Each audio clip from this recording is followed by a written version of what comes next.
கிறிஸ்துவுக்குள் அன்பான நேயர்களுக்கு வாழ்த்துக்கள். இந்த நாளின் நிகழ்ச்சிக்காக உங்களை அன்புடன் வரவேற்கிறோம். நாம் கடந்த நிகழ்ச்சியிலே யாத்திராகமம் 12ஆம் அதிகாரம் 8ஆம் வசனம் வரை கற்றுக்கொண்டோம். இன்று நாம் யாத்திராகமம் 12ஆம் அதிகாரம் 9ஆம் வசனம் முதல் கற்றுக்கொள்ள இருக்கிறோம். தகுந்த ஆயத்தத்துடன் காத்து கொண்டிருப்பீர்கள் என்று நினைக்கிறோம். இந்த நாளிலும் நாம் கற்றுக்கொள்ளப் போவது என்ன? புளித்த மாவை குறித்து இயேசு கூறின வார்த்தை என்ன? ஈசோப்பு என்றால் என்ன? நீங்கள் உண்மையான ஒரு திருச்சபையின் அங்கமாக எவ்வாறு இருக்கிறீர்கள்? எகிப்திலே இறுதியான நியாய தீர்ப்பு எப்படிப்பட்டதாக இருந்தது? இஸ்ரவேலர்கள் எகிப்திலிருந்து எவ்வாறு செல்வ செழிப்போடு வெளியேறினார்? எல்லாவற்றையும் அறிந்து தெரிந்து கொள்ள எங்களுடன் தொடர்ந்து இணைந்திருங்கள். நிகழ்ச்சியினை கேளுங்கள். கர்த்தர் தாமே உங்கள் இருதயங்களை திறந்தருள்வாராக. பிரியமான வேத ஆராய்ச்சி நேயர்களே, இன்று யாத்திராகமம் 12ஆம் அதிகாரம் 9ஆம் வசனம் முதல் பார்க்க போகிறோம். கவனிங்கள். வசனம் 9.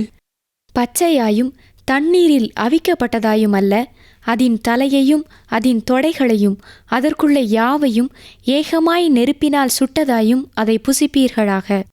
இந்த பலியானது பச்சையாக உட்கொள்ளப்படக்கூடாது. ஏனென்றால் இது மனிதர்களின் பாவத்திற்கான நியாய தீர்ப்பை குறித்து பேசுகிறது. நெருப்பினால் சுட்டரிக்கப்பட வேண்டும் என்று சொல்லும்பொழுது இது நியாய தீர்ப்பை நினைவுபடுத்துகிறதா இருக்கிறது. ஒரு மனிதன் கிறிஸ்துவண்டை வரும்பொழுது பாவியாகவே வருகிறான். இந்த பலியானது தண்ணீரிலே நனைக்கப்படக்கூடாது. இதன் பொருள் என்னவென்றால், நாம் ஆண்டவராய் இயேசு கிறிஸ்துவை மட்டுமே விசுவாசிக்கிறவர்களாக இருக்க வேண்டும். ஆனால் துரதிர்ஷ்டவசமாக இன்றைக்கு அநேகர் தங்கள் ரட்சிப்பிற்காக தண்ணீரையும் நம்புகிறார்கள். இங்கே பஸ்கா பலியிலே இறைச்சி நெருப்பிலே சுடப்பட வேண்டும். இது நெருப்பினாலே வரும் நியாய தீர்ப்பை நினைப்பூட்டுகிறது. சரி, வசனங்கள் 11, 12 பாருங்கள். அதை புசிக்க வேண்டிய விதமாவது, நீங்கள் உங்கள் அறைகளில் கச்சை கட்டிக்கொண்டும் உங்கள் கால்களில் பாதரட்சை தொடுத்து கொண்டும் உங்கள் கையில் தடி பிடித்து கொண்டும் அதை தீவிரமாய் புசிக்க கடவீர்கள். அது கர்த்தருடைய பஸ்கா. அந்த ராத்திரியிலே நான் எகிப்து தேசம் எங்கும் கடந்து போய் எகிப்து தேசத்தில் உள்ள மனிதர் முதல் மிருக ஜீவன்கள் மட்டும் முதற் பேராயிருக்கிறவைகளை எல்லாம் அதம் பண்ணி எகிப்து தேவர்களின் மேல் நீதியை செலுத்துவேன். நானே கர்த்தர்.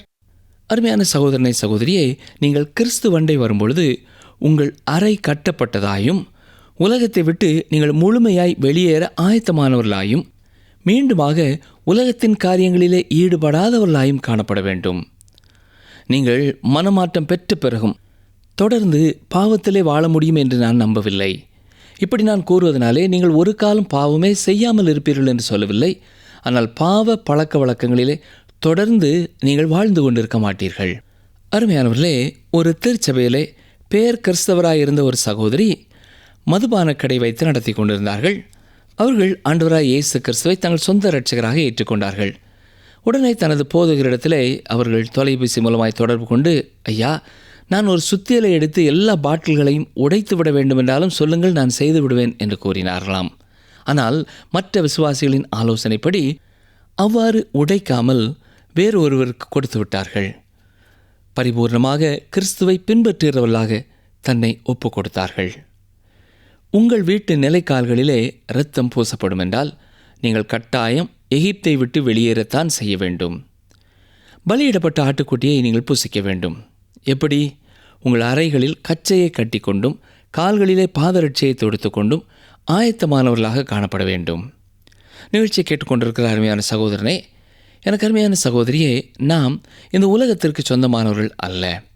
ஒரு சகோதரனோ ஒரு சகோதரியோ விசுவாச வாழ்க்கைக்குள்ளே கடந்து வரும் பொழுது இந்த உலகத்துக்கு உரியவர்களைப் போல வாழ அவர்கள் அழைக்கப்படவில்லை. அவருடைய வீடு இங்கே இல்லை. அவர்களுக்கு நித்திய வீட்டை கர்த்தரை ஆயத்தப்படுத்தியிருக்கிறார். எனவே உலகத்திலே வாழும் காலத்திலேயும் தொடர்ந்து அடிமைத்தனத்திலே பாவத்திலே வாழாதபடி தேவன் தரும் விடுதலையின் வாழ்க்கையிலே முன்னேறி செல்ல எப்பொழுதும் ஆயத்தமாயிருக்க வேண்டும்.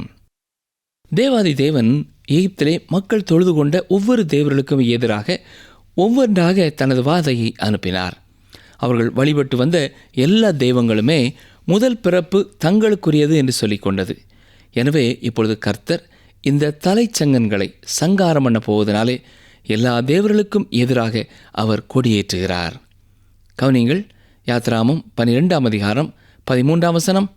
நீங்கள் இருக்கும் வீடுகளில் அந்த இரத்தம் உங்களுக்காக அடையாளமாயிருக்கும்.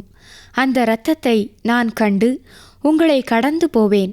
நான் எகிப்து தேசத்தை அழிக்கும்போது அழிக்கும் வாதை உங்களுக்குள்ளே வராதிருக்கும். அருமையானவர்களே, இஸ்ரவேல் ஜனங்கள் ஆபிரகாமின் சந்ததியாய் இருப்பதனாலே அவர்கள் மீட்கப்படவில்லை. எகிப்தியர்களும் கூட இந்த கர்த்தருடைய கட்டளைகளுக்கு கீழ்ப்படிந்திருப்பார்கள் என்றால் அவர்களும் மீட்கப்பட்டிருப்பார்கள். கர்த்தர் சொன்னது என்ன? நான் இரத்தத்தை பார்க்கும்போது நான் கடந்து போவேன். எந்த ஒரு மனிதனும் தன்னால் இயன்ற சிறப்பான காரியத்தை செய்ததினாலே ரட்சிக்கப்படவில்லை. அவன் உண்மையுள்ளவனாக இருந்தபடியினாலேயும் ரட்சிக்கப்படவில்லை. நல்ல ஒரு மனிதனாக இருந்தபடியினாலேயும் அவன் ரட்சிக்கப்படவில்லை. கர்த்தர் என்ன சொல்கிறார்? அந்த இரத்தத்தை நான் கண்டு உங்களை கடந்து போவேன் என்கிறார். அவர்கள் இரவு வேளையிலே வீட்டிற்கு வெளியே ஓடி வந்து அந்த இரத்தத்தை பார்க்க வேண்டிய அவசியமில்லை. இரத்தத்தை ஒரு முறை தெளித்த பிறகு அதை குறித்த விசுவாசம் உள்ளவர்களாய், நம்பிக்கை உள்ளவர்களாய் தான் இருக்க வேண்டும். பிரியமானவர்களே, இந்த இஸ்ரவேல் ஜனங்கள் விருத்த சேதனம் பண்ணியிருந்தனாலேயும் ரட்சிக்கப்படவில்லை. அவர்கள் ஒரு குறிப்பிட்ட சபையை சேர்ந்தவர்களாய் இருந்தபடினாலேயும் ரட்சிக்கப்படவில்லை. கர்த்தர் என்ன சொன்னார்? அந்த இரத்தத்தை நான் கண்டு உங்களை கடந்து போவேன் என்று தான் கூறியிருந்தார். பக்கத்து வீடுகளை கணக்கெடுப்பதற்காக மரணதூதன் வரவில்லை. வீட்டினுள்ளே இருக்கிறவர்களும் ஜன்னலை திறந்து தாங்கள் எவ்வளவு நல்லவர்கள் என்பதை அந்த மரண தூதனிடத்திலே சொல்ல வேண்டிய அவசியமில்லை. எவ்வளவு தான தர்மம் பண்ணியிருக்கிறோம் என்பதை கூற வேண்டிய அவசியமில்லை. தனது கழுத்தை ஜன்னலுக்கு வெளியே எந்த மனிதன் நீட்டியிருப்பான் என்றாலும் அவனும் அழிக்கப்பட்டிருப்பான். தேவன் என்ன சொன்னார்? நான் இரத்தத்தை பார்க்கும் பொழுது கடந்து போவேன். இதை தவிர வேறு எதையுமே நான் இணைக்க வேண்டிய அவசியமில்லை. அருமையானவர்களே, அந்த இரவிலே யார் ரட்சிக்கப்பட்டார்கள்? யார் யார் கர்த்தரை விசுவாசித்தார்களோ, அவருடைய வார்த்தையை நம்பினார்களோ அவர்கள்தான் ரட்சிக்கப்பட்டார்கள்.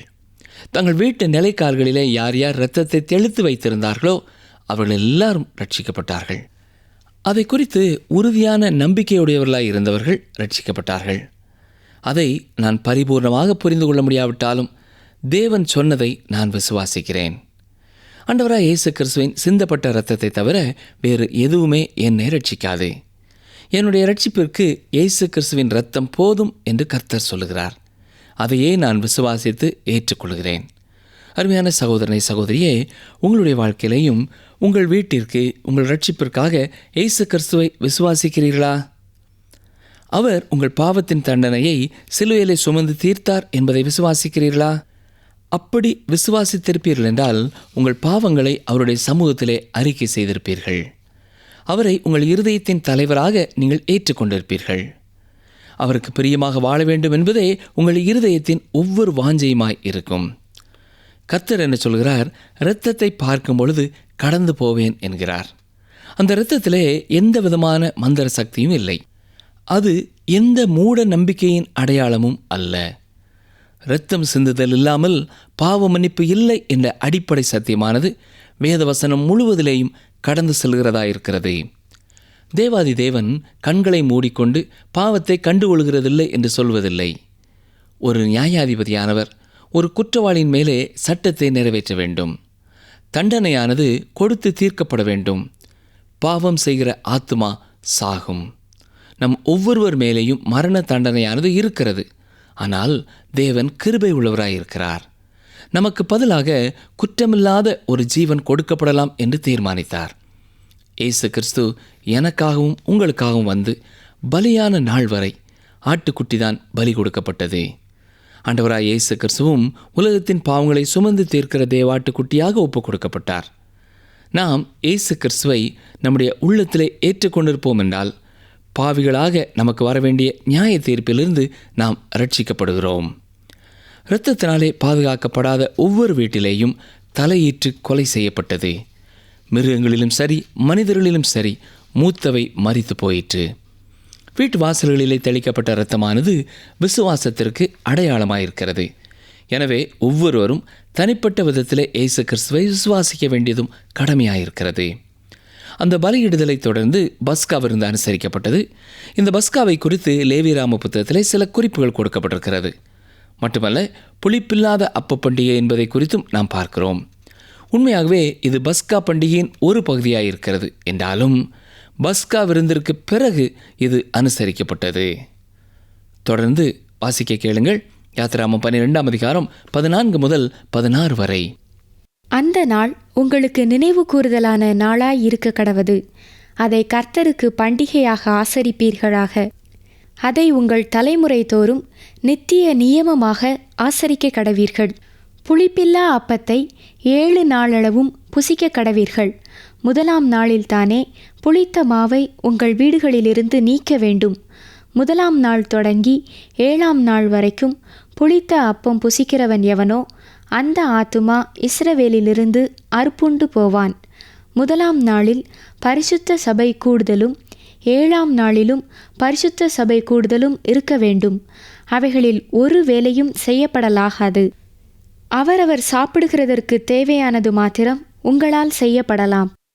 இதிலே சங்கார தூதன் கடந்து போவது தொடர்பாக எதுவும் சொல்லப்படவில்லை. இது அவருடைய ரட்சிப்பு தொடர்பானதும் அல்ல. இது வீட்டின் உள்ளே இருக்கிறவர்களுக்கு இடையிலே நடைபெற வேண்டிய ஒரு ஐக்கிய விருந்து. இது செய்யப்பட வேண்டிய ஒரு காரியம். ஏனென்றால் தேவாதி தேவன் இதை கட்டளையாக கொடுத்திருக்கிறார். அது மட்டுமல்ல, இது நமக்கு கிடைத்த ஒரு வாய்ப்பு என்றும் சொல்லலாம். அவர்கள் தேவனோடு கூட உறவுள்ளவர்களாக இருக்க வேண்டும். பாருங்கள், வசனம் 17. புளிப்பில்லா அப்ப பண்டிகையை ஆசரிப்பீர்களாக. இந்த நாளில்தான் நான் உங்கள் சேனைகளை எகிப்து தேசத்திலிருந்து புறப்பட பண்ணினேன். ஆகையால் உங்கள் தலைமுறை தோறும் நித்திய நியமமாக இந்த நாளை ஆசரிக்க கடவீர்கள். தலைச்சங்காரம் நடைபெற்ற இரவிலே அவர்கள் எகிப்தை விட்டு வெளியேறியபடியினாலே அவர்கள் வனாந்திரத்திலே பிரயாணப்படும் பொழுது இந்த புளிப்பில்லாத அப்பத்தை புசித்தார்கள். இவ்வாறு 7 நாட்கள் அதை அவர்கள் புசித்தார்கள். கவனியுங்கள், இது புளிப்பில்லாத அப்பம். புளிப்புள்ள அப்பத்தை அவர்கள் சாப்பிடுவார்கள் என்றால் அவர்கள் சங்கரிக்கப்படுவார்கள். அதாவது தேவனோடு உள்ள உறவிலிருந்து அறுக்கப்படுவார்கள். புளிப்பு என்ற வார்த்தையானது 14 முதல் 20 வசனங்கள் வரையிலேயும் 8 முறை சொல்லப்பட்டிருக்கிறது. வசனங்கள் 19, 20. 7 நாளளவும் உங்கள் வீடுகளில் புளித்த மா காணப்படலாகாது. எவனாகிலும் புளிப்பிடப்பட்டதை புசித்தால் அவன் பரதேசியானாலும் சுதேசியானாலும் அந்த ஆத்துமா இஸ்ரவேல் சபையில் இராமல் அறுப்புண்டு போவான். புளிப்பிடப்பட்ட யாதொன்றையும் நீங்கள் புசிக்க வேண்டாம். உங்கள் வாசஸ்தலங்களிலெல்லாம் புளிப்பில்லா அப்பம் புசிக்க கடவீர்கள் என்று சொல் என்றார்.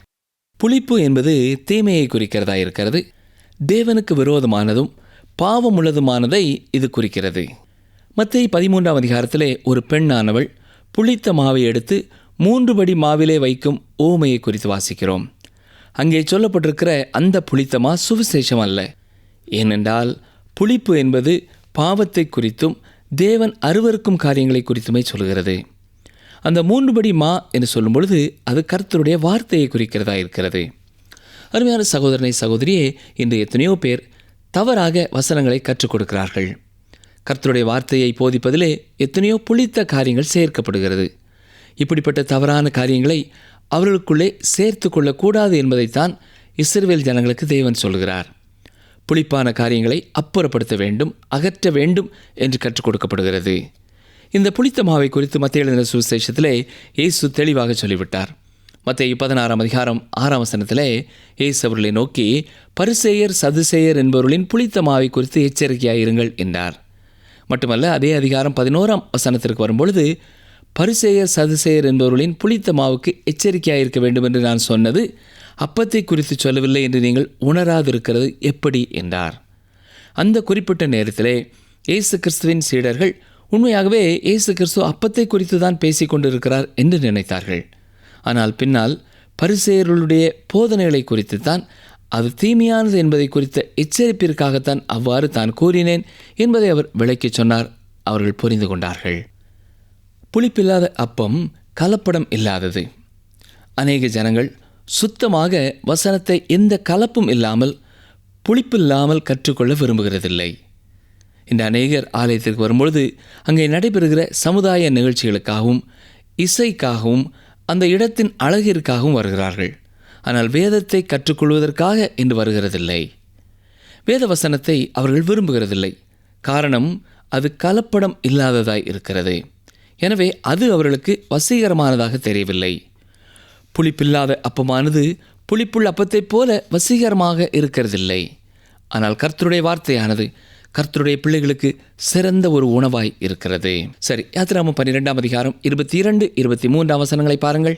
ஈசோப்பு கொழுந்துகளின் கொத்தை எடுத்து கிண்ணியில் இருக்கும் இரத்தத்தில் தோய்த்து அதில் இருக்கும் அந்த இரத்தத்தை வாசல் நிலைக்கால்களின் மேற்சட்டத்திலும் வாசலின் நிலைக்கால்கள் இரண்டிலும் தெளியுங்கள். விடியற்காலம் வரைக்கும் உங்களில் ஒருவரும் வீட்டு வாசலை விட்டு புறப்பட வேண்டாம். கர்த்தர் எகிப்தியரை அதம் பண்ணுகிறதற்கு கடந்து வருவார். நிலையின் மேற்சட்டத்திலும் வாசலின் நிலைக்கால்கள் இரண்டிலும் அந்த இரத்தத்தை காணும்போது கர்த்தர் சங்காரக்காரனை உங்கள் வீடுகளில் உங்களை அதம் பண்ணுகிறதற்கு வரவொட்டாமல் வாசற்படியை விலகி கடந்து போவார். அருமையான சகோதரனை சகோதரியே, அவர்கள் வீட்டு நிலைக்கால்களிலே எப்படி இரத்தத்தை தெளித்தார்கள்? ஈசோப்பு என்பது ஒரு பாறைகள் பக்கத்திலே வளர்கிற குத்துச்செடி. இதை கொண்டுதான் வாசலிலே இரத்தத்தை தெளித்தார்கள். ஒரு வேத பண்டிதர் சொல்லும் பொழுது இந்த ஈசோப்பு என்பது விசுவாசத்தை குறிக்கிறதா இருக்கிறது என்கிறார். ஏனென்றால் விசுவாசத்தின் மூலமாகத்தான் இயேசு கிறிஸ்துவின் இரத்தமானது நம்முடைய இருதயங்களிலேயும் நம்முடைய வாழ்க்கையிலேயும் ஏற்றுக்கொள்ளப்படுகிறது அல்லது தெளிக்கப்படுகிறது. சரி, இயேசு கிறிஸ்து மரித்த பொழுது உங்களுக்காக செய்ததை நீங்கள் விசுவாசிக்க வேண்டும். வசனம் 24 பாருங்கள். இந்த காரியத்தை உங்களுக்கும் உங்கள் பிள்ளைகளுக்கும் நித்திய நியமமாக கைக்கொள்ள கடவீர்கள். இஸ்ரவேல் புத்திரர் எல்லாருமே கர்த்தர் மோசே மூலமாக சொன்ன எல்லா காரியங்களையும் அப்படியே செய்தார்கள். அருமையானவர்களே, இந்த தலைச்சங்காரம்தான் எகிப்தின் மேலே வந்த இறுதியான வாதை, இறுதியான நியாய தீர்ப்பு. இதற்காக கர்த்தர் தனது ஜனங்களை ஆயத்தப்படுத்திவிட்டார். இறுதியான 3 வாதைகளுக்கும் கோசேன் தேசம் தப்பு வைக்கப்பட்டது. ஆனால் வீட்டு நிலைக்கால்களிலே இரத்தம் தெளிக்கப்படாதிருக்கும் என்றால் இந்த வாதையிலிருந்து இஸ்ரவேல் ஜனங்களும் தப்ப முடியாது.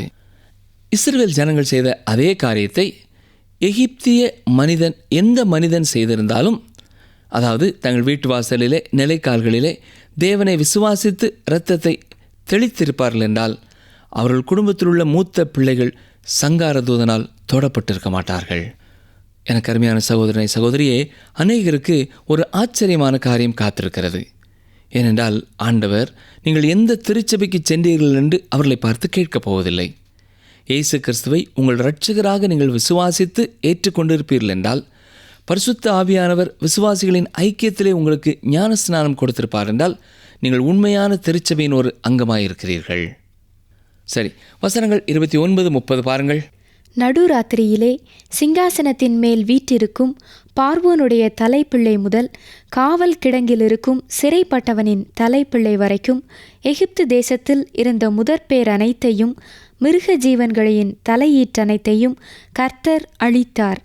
அப்பொழுது பார்வோனும் அவனுடைய சகல ஊழியக்காரரும் எகிப்தியர் யாவரும் ராத்திரியிலே எழுந்திருந்தார்கள். மகா கூக்குரல் எகிப்திலே உண்டாயிற்று. சாவில்லாத ஒரு வீடும் இருந்ததில்லை. அருமையானவர்களே, இறுதியான நியாய தீர்ப்பானது ஒவ்வொரு வீட்டிலுள்ள தலையீற்றை வாங்கியது. இந்த குறிப்பிட்ட நேரம் வரை மனிதனுடைய ஜீவனை கர்த்தர் தொடவில்லை. ஆனால் இப்பொழுது அவ்வாறு அவர் செய்கிறார். இதனால் தேவன் ஒரு கொலைகாரர் என்று நீங்கள் சொல்ல முடியாது. கர்த்தர் கொடுக்கிறார், கர்த்தர் எடுக்கிறார். கர்த்தருடைய நாமத்திற்கு ஸ்தோத்திரம் என்று யோபு சொன்னான் அல்லவா? ஏன்? இந்த உலகத்திலே ஜீவனை சிருஷ்டித்த தேவனுக்கு அதை எடுத்துக்கொள்ள எல்லா அதிகாரமும் உண்டு. அருமையானவர்களே, அந்த இரவிலே பார்வோன் எழுந்தான். வசனங்கள் 31, 32 பாருங்கள். ராத்திரியிலே அவன் மோசேயையும் ஆரோனையும் அழைப்பித்து, நீங்களும் இஸ்ரவேல் புத்திரரும் எழுந்து என் ஜனங்களை விட்டு புறப்பட்டு போய் நீங்கள் சொன்னபடியே கர்த்தருக்கு ஆராதனை செய்யுங்கள். நீங்கள் சொன்னபடியே உங்கள் ஆடு மாடுகளையும் ஓட்டிக் கொண்டு போங்கள், என்னையும் ஆசீர்வதியுங்கள் என்றான். அருமையான சகோதரனை சகோதரியே, பார்வோன் இறுதியாக விட்டு கொடுக்க வேண்டிய ஒரு நிலைமைக்கு வந்தான். இதுவரை மோசே கேட்ட காரியங்களை குறித்து அவன் அக்கறையற்றவனாக இருந்தான். ஆனால் இந்த வாதையானது அவனுடைய வீட்டையும் அவனுடைய மகனையும் தொட்டது. குடும்பத்தின் தலையீற்றுகளை கொலை செய்து முதலாவது தேவன் தன்னுடைய காரியத்தை ஆரம்பிக்கவில்லை. பார்வோனின் கோலை ஒரு முதலையாக மாற்றி தான் யார் என்பதை காண்பிக்க விரும்பினார். அப்பொழுதே பார்வோன் தேவனை விசுவாசித்திருப்பான் என்றால் இஸ்ரவேல் ஜனங்கள் எகிப்து தேசத்தை விட்டு அமைதியாக புறப்பட்டிருப்பார்கள். இத்தனை கொடிதான நியாய தீர்ப்புகளுக்கு எகிப்து தேசத்தின் மக்கள் தப்பியிருப்பார்கள். எனவே அருமையான சகோதரனை சகோதரியே, தேவனாய கர்த்தரை குறை சொல்ல முடியாது, பழி சுமத்த முடியாது. வசனம் 33. எகிப்தியர் நாங்கள் எல்லாரும் சாகிறோமே என்று சொல்லி தீவிரமாய் அந்த ஜனங்களை தேசத்திலிருந்து அனுப்பிவிட அவர்களை மிகவும் துரிதப்படுத்தினார்கள். சூழ்நிலைகள் எல்லாம் இவ்வாறு இருக்கும் பொழுது தேவனுடைய நியாய தீர்ப்பானது எங்கே போய் முடியும் என்பதை அறியாதவர்களாய் அந்த எகிப்தியர் இருந்தார்கள். இப்பொழுது அவர்கள் வீடுகளில் உள்ள தலையீற்றை கர்த்தர் எடுத்துவிட்டார். அடுத்தது அவர் என்ன செய்ய போகிறார் என்ற கேள்விக்குறி உள்ளத்திலே வந்தது. ஒருவேளை எகிப்திலே உள்ள எல்லா மக்களையுமே கர்த்தர் அழித்திருக்கலாம். எனவே பார்வோனும் எகிப்திய ஜனங்களும் சீக்கிரமாக இஸ்ரவேல் ஜனங்கள் தங்கள் தேசத்தை விட்டு புறப்பட்டு போகும்படியாய் சொன்னார்கள். ஏனென்றால் தங்கள் சொந்த ஜீவனை குறித்த பயம் அவர்களுக்குள்ளே உண்டாயிற்று. வசனங்கள் 34, 35. பிசைந்த மா புளிக்கும் முன் ஜனங்கள் அதை பாத்திரத்துடனே தங்கள் வஸ்திரங்களில் கட்டி தங்கள் தோள் மேல் எடுத்து கொண்டு போனார்கள். மோசே சொல்லியிருந்தபடி இஸ்ரவேல் ஜனங்கள் எகிப்தியரிடத்தில் வெள்ளியுடைமைகளையும் பொன்னுடைமைகளையும் வஸ்திரங்களையும் கேட்டார்கள். ஆம், நாம் வாசிக்க கேட்டது போல வெள்ளி உடைமைகளையும் பொன் உடைமைகளையும் அவர்கள் நல்ல வஸ்திரங்களையும் கேட்டார்கள். அது மட்டுமல்ல, எகிப்தியர்களுடைய கண்களிலே கர்த்தர் அவர்களுக்கு தயவு கிடைக்கும்படியாய் செய்தார். எகிப்தியர்கள் இவை எல்லாவற்றையும் அவர்களுக்கு கடனாக கொடுக்கவில்லை. 36ஆம் வசனம் என்ன சொல்கிறது? கேட்டதை அவர்களுக்கு கொடுத்தார்கள் என்று வாசிக்கிறோம். பல ஆண்டுகள் அடிமைகளாக அவர்கள் வேலை செய்ததற்கான கூலியை கேட்டு வாங்கும்படியாக அவர்கள் செயல்பட்டார்கள். தேவனே இதை செய்கிறார். கடந்த நாட்களிலே பல சந்ததிகளாக எகிப்து மக்கள் அவர்களை வேலை வாங்கியிருக்கிறார்கள், ஆனால் ஊதியம் கொடுக்கவில்லை. எனவே செல்வ செழிப்போடு இஸ்ரவேல் ஜனங்கள் எகிப்தை விட்டு வெளியேறும்படியாய் கர்த்தர் திட்டமிட்டார். வசனம் 37 பாருங்கள். இஸ்ரவேல் புத்திரர் ராமசேசை விட்டு கால்நடையாய் பிரயாணம் பண்ணி சுக்கோத்துக்கு போனார்கள். அவர்கள் பிள்ளைகள் தவிர 6,00,000 புருஷராயிருந்தார்கள். கவனித்தீர்களா? பிள்ளைகள் தவிர 6,00,000 புருஷராயிருந்தார்கள் என்று வாசிக்கிறோம். அப்படின்னால் மொத்தத்திலே பெண்கள் பிள்ளைகள் எல்லாரும் சேர்ந்து 10,00,000 மக்களுக்கும் அதிகமானவர்களாய் இருந்திருப்பார்கள். அருமையானவர்களே, அடுத்ததாக மற்றும் ஒரு காரியத்தை நாம் கவனிக்க வேண்டும். வசனம் 38 பாருங்கள். அவர்களோடே கூட பல ஜாதியான ஜனங்கள் அநேகர் போனதுமன்றி மிகுதியான ஆடு மாடுகள் முதலான மிருக ஜீவன்களும் போயிற்று. எகிப்தை விட்டு இஸ்ரவேலர்கள் வெளியேறியது மட்டுமல்ல, பல ஜாதியான ஜனங்களும் அவர்களோடு கடந்து சென்றார்கள். இஸ்ரவேலரின் கூடாரத்திலே பிரச்சனைகளை உண்டு பண்ணும் கூட்டமாக அவர்கள் இருந்தார்கள். இவர்களை குறித்து நாம் எண்ணாம புத்தகத்தை படிக்கும் பொழுது கற்றுக்கொள்ளலாம். இந்த பல ஜாதியான ஜனங்கள் பிரச்சனைகளை உண்டு பண்ணுகிறவர்கள். உண்மையை சொல்ல வேண்டுமென்றால் இவர்கள் அரைகுறையான யூதர்கள் என்று சொல்லலாம். அதாவது எகிப்திய பெண்ணை விவாகம் பண்ணிய ஒரு புருஷனுடைய பிள்ளைகளாக இருக்கலாம், அல்லது எகிப்திய ஆணை விவாகம் பண்ணிய ஒரு யூத பெண்ணாக இருக்கலாம், அவர்களுடைய சந்ததியாக இருக்கலாம்.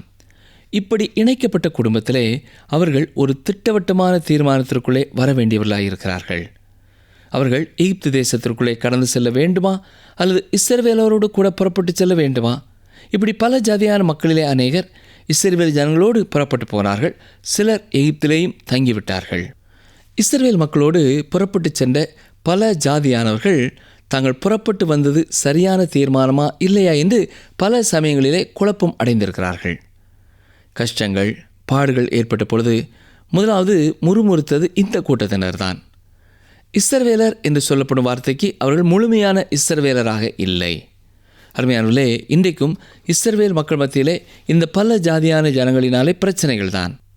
அதே போலத்தான் திருச்சபைகளிலேயும் இன்றைக்கு பிரச்சனைகள் வருகிறது. உண்மையான இரட்சிப்பின் அனுபவத்திற்குள்ளே கடந்து வராதவர்களால் தான் பிரச்சனைகள் வருகிறது. அவர்கள் திருச்சபையிலே அங்கமாக இருக்கிறார்கள், ஆனால் இரட்சிப்பின் அனுபவம் இன்னமும் அவர்களுக்கு இல்லை. சில ஆலயங்களுக்கு நீங்கள் செல்வீர்கள் என்றால் ஆராதனை முடிந்ததும் முடியாததுமாக சண்டைகள், பிரச்சனைகள், கூக்குரல்களை கேட்கலாம். சரி நேயர்களே, 39ஆம் வசனம் முதல் நாளை நிகழ்ச்சியிலே நாம் சிந்திப்போம். இந்த நிகழ்ச்சியை இத்தோடு நாம் நிறைவு செய்வோம். ஜெபிப்போமா? எங்களை நேசிக்கிற எங்கள் நல்ல ஆண்டவரே, தேவ ஆட்டுக்குட்டியான நீர் எங்களுடைய பாவத்திற்காக உம்மையே பலியாக தந்தீர்.